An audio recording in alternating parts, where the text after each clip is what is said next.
She's from Minneapolis, and she woke up like this. Give it up for Brandi Brown.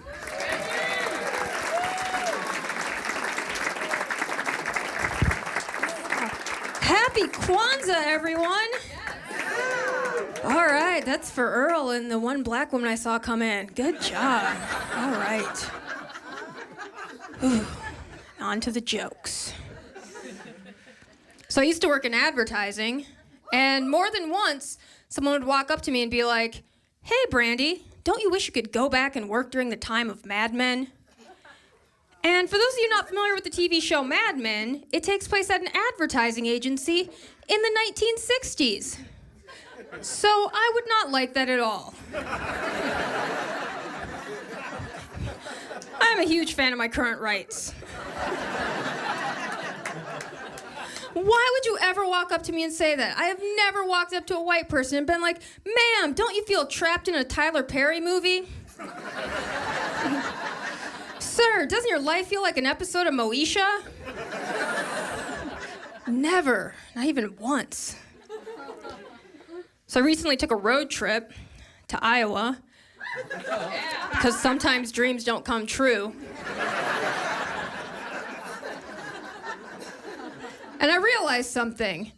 Based on billboards, I would say rural America's biggest exports are porn, fireworks, and babies who had heartbeats before they were born.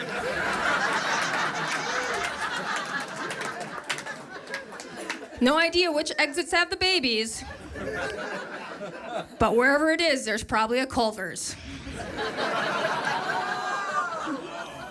I saw one pro-life billboard. It had a baby on it. It said, "I had hiccups before I was born."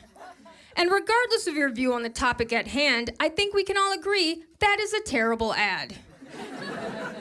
Okay, let me explain. Nobody likes hiccups. Nobody wants hiccups. And whenever anyone feels hiccups coming on, their first instinct is, get rid of them.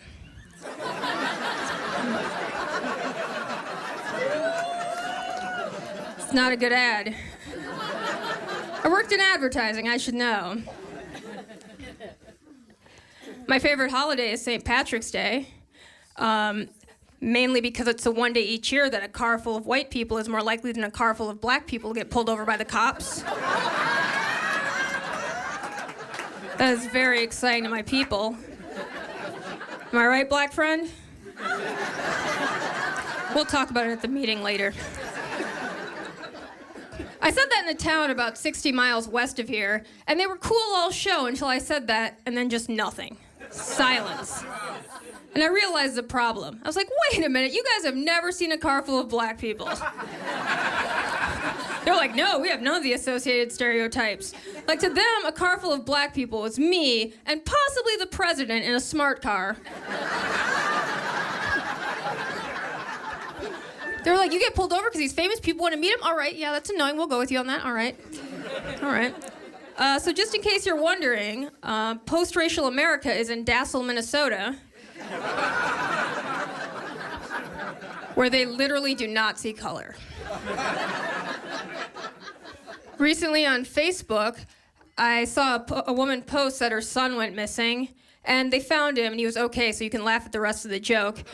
But people were writing stuff like, oh, we're looking for him, or we shared the status update. And then one woman wrote, praying for you, but she spelled it Preying.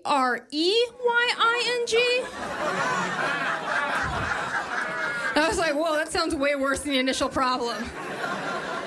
Like, the only way that could have been worse is if she wrote, like, I got your kid and I'm coming for you next. Picture of a vulture with a thought bubble that said, praying for you. A lot of people don't like to talk about race, even when it would be helpful, like they're describing someone to me.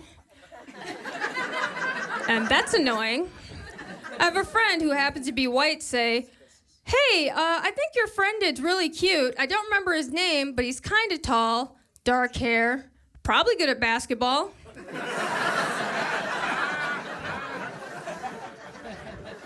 Then after like a 10-minute game of Guess Who, I was like, wait a minute, Fred?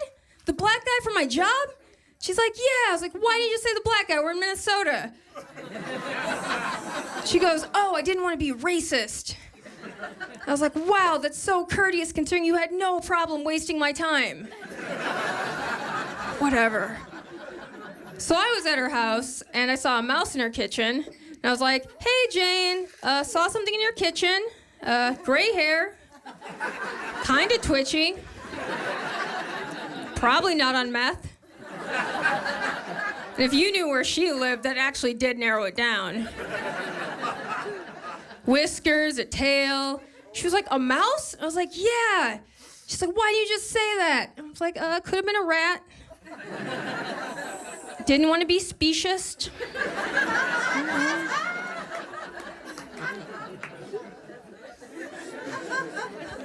I was recently leaving a parking ramp, and the cashier looks at me and he goes, hey, are you Ethiopian like me? I was like, nope. And he goes, Mexican? It's like, kudos, sir. You skipped over the rest of Africa. Went over an ocean, then skipped over a sea with islands of black people. And went straight to Mexico. Impressive, but no. He's like, you're not from Africa? And I was like, well, somebody clearly was. But no, I'm just plain black. It's like, plain black? I'm like, yeah, let me explain. My mom's side is real light-skinned, and my dad's side is real dark-skinned, and then before that, slavery and jungle fever. And then he just got really mad. He's like, oh, I can't believe this. Plain black. So he snatches my ticket away. And I'm like, excuse me, sir. Are you angry because you and your family had to pay Delta $500 to get here? And my ancestors got a free ride? Because I've flown Delta, it's not that bad. My ancestors, at best, middle seat Spirit Air. Yeah, I know, slavery was that bad. If you're not laughing, you fly AirTran. All right. Thanks a lot, you guys. Have a good night.